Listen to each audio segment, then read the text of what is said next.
अब हम पहुंच चुके हैं कॉरिडोर घाट पर।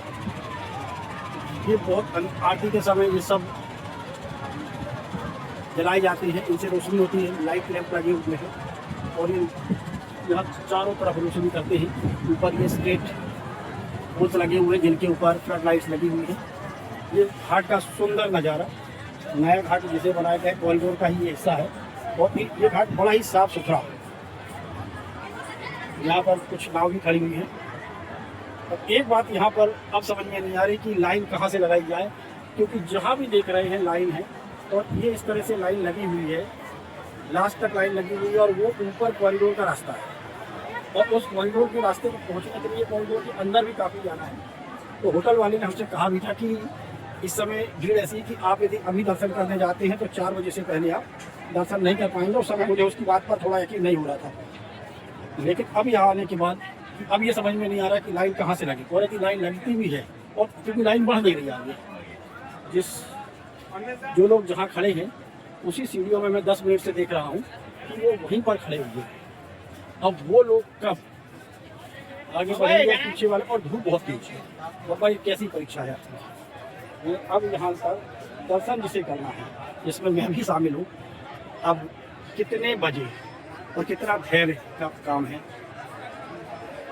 चलिए आए तो है दर्शन कर दी, बाबा जैसे ही बुलाएंगे।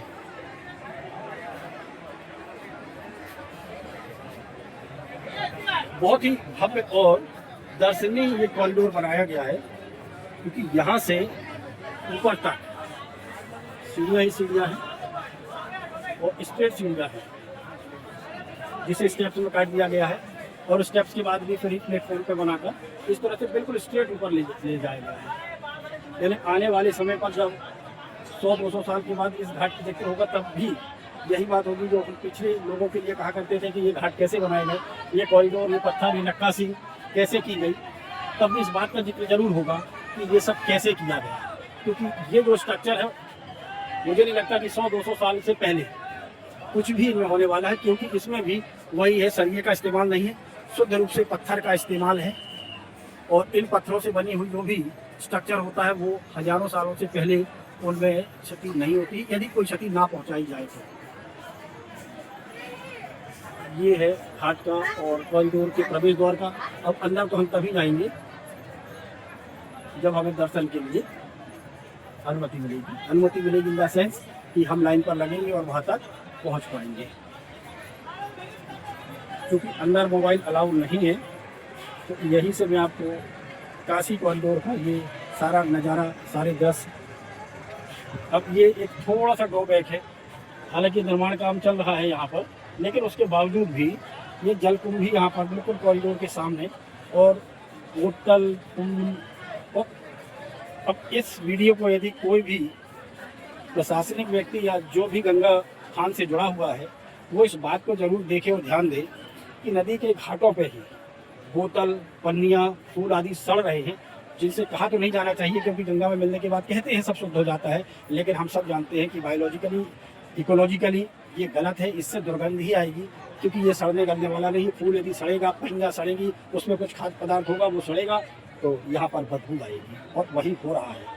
ये जो जल देख रहे हैं आप, ये आचमन करने योग्य नहीं है, जिसे आप आचमन नहीं कर सकते हैं, और कहीं कहीं पर तो ये स्नान करने योग्य भी नहीं है, क्योंकि नीचे से जो बुलबुले आ रहे हैं वो पॉलीथीन पन्नियों के बुलबुले आ रहे हैं जो इसके अंदर पड़े हुए हैं। इसलिए अथॉरिटीज़ थोड़ा ध्यान दें कि रोज़ इसकी साफ़ सफाई, या जो मल्लाह हैं जो गंदगी करवाते हैं, कि घाटों की प्रॉपर सफाई होती रहे, ताकि देश विदेश से लोग यहाँ आते हैं, बड़ी आस्था के साथ आते हैं, तो उसे जब आकर ये सब देखने मिलता है कि हमने कॉरिडोर्स तो बहुत अच्छे बना रखे, चकाचक बना रखे भौतिक रूप से, लेकिन जो हमारी निर्मल गंगा है, क्योंकि हमने हरिद्वार में भी देखा, ऋषिकेश में भी देखा, गौमुख में भी देखा, और मैं तो हरिद्वार और ऋषिकेश तक जा चुका हूँ, वहाँ की जो जलधारा है एकदम हरी नीली, जिस रंग में आप देखना चाहें, साफ सुथरी, इतना ठंडा शीतल जल, कहीं कोई कचरा नहीं। और यहाँ आकर जहाँ हम सबसे ज़्यादा पूछते हैं काशी घाट में गंगा जी को, यहीं पर ये थोड़ा दुख की बात है। इसे ध्यान दें वो लोग जो इसके लिए कहते हैं कि हम सक्षम हैं, हम ही इसके कर्ता धर्ता है, हमारे हाथों में यहाँ की बागडोर है, वो इस बात पर थोड़ा ध्यान दें। तो इन्हीं बातों के साथ काशी की इस नगरी से, प्रभु शंकर भोले की इस नगरी से, जिन्होंने त्रिशूल पर इस नगरी को बैठा रखा है, प्राचीनतम नगरी, मैं अपना वीडियो यहीं पर समाप्त करता हूँ। जय जय बम भोले विश्वनाथ महाराज की जय।